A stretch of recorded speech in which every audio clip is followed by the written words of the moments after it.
Assalamualaikum warahmatullahi wabarakatuh. Ladies and gentlemen, let me introduce myself before I deliver my speech. My name is Marshela Listyani. I'm a student from IAIN Ponorogo and I'm taking English education. Ladies and gentlemen, before I deliver my speech, I would like to invite you all to say thanks to Allah Subhanahu wa Ta'ala, the benevolent, the merciful, or the praises to be Allah Subhanahu wa Ta'ala, the Lord of the world, the Master of the day after, the Creator of everything in the universe, where has no partner. He has only also given us such deeply enjoyable, particularly faith and healthy comfort, hence we called attend here in good situation. Ladies and gentlemen, indeed it is very great pleasure for me in this precious change to deliver my speech to the most honorable audience. The title is Follow Your Heart, Your Brain is Stupid. Follow your heart, your brain is stupid. Pay close attention to your feeling, no matter how good something looks. If it does not feel right, walk away.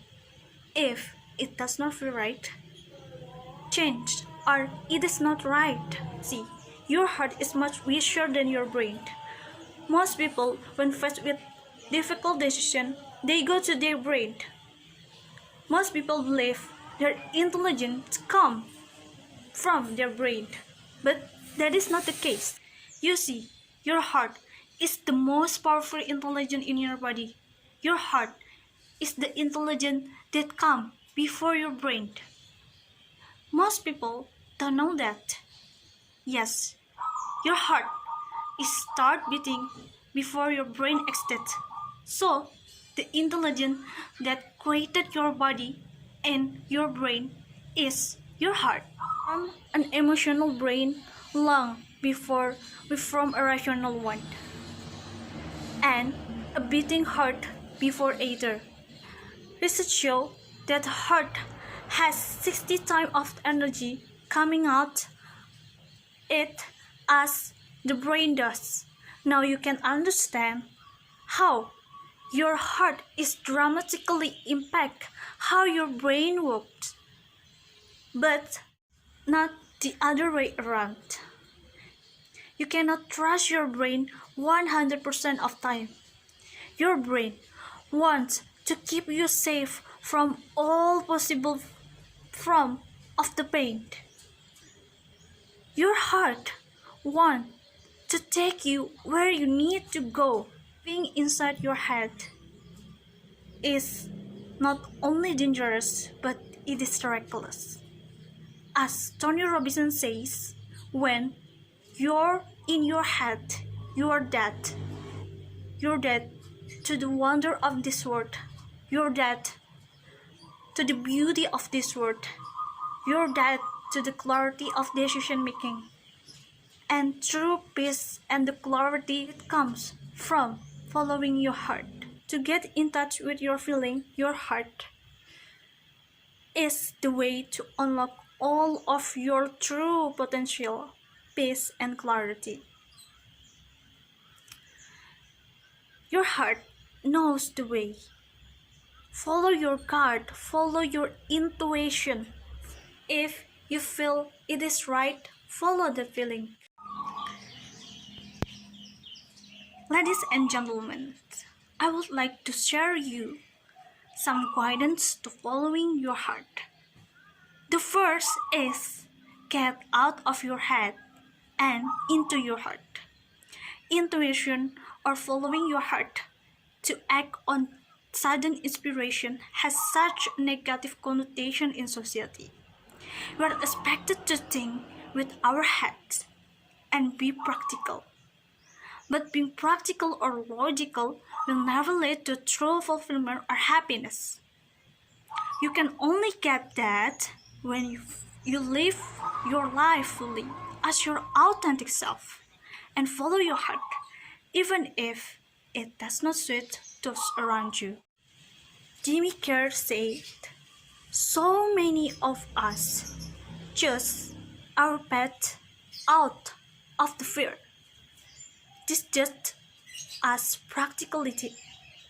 As a society, we are so conditioned to conform to society standard, which discourages us from following our intuition, following our heart. We take the practical route because it is safe, it is less risky. But when we suppress the desire to act on divine inspiration, we build up tension so great in our soul that we begin to experience the lower state of emotion, including depression, anxiety, and disappointment.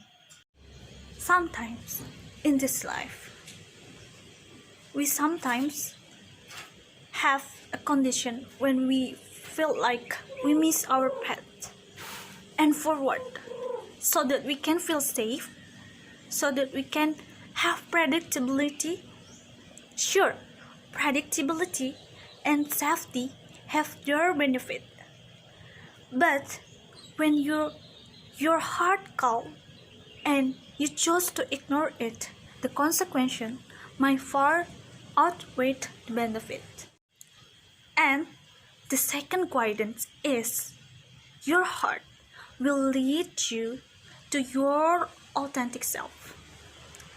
Consider someone who is being pressured within a family to join the family business, to do what generation after generation in his family has done. Is he going to follow his intuition to seek out other avenues, knowing he will be letting the family down? Or is he going to suppress his desire to follow a passion? Ladies and gentlemen, when we're feeling complete yet scared to take the road unpaved or unapproved, ask yourself the tough question and be honest with yourself. The question are, the first is there some other purpose for me in this life other than meeting other people's needs and doing what is expected of me? Am I more concerned with how others view me rather than my own happiness? Will doing what is considered normal or complaint in this situation cause me to feel fatigue and depression? And the last one is, am I suppressing my true desires? What will the effect of long-term suppression be versus what the effect of short-term acceptance, friend, family, and society? Ladies and gentlemen, before I end my speech, I have great conclusion from my speech. Each of us is gifted with talents and skill which can be identified by looking at the things we are passionate about and inspired to do.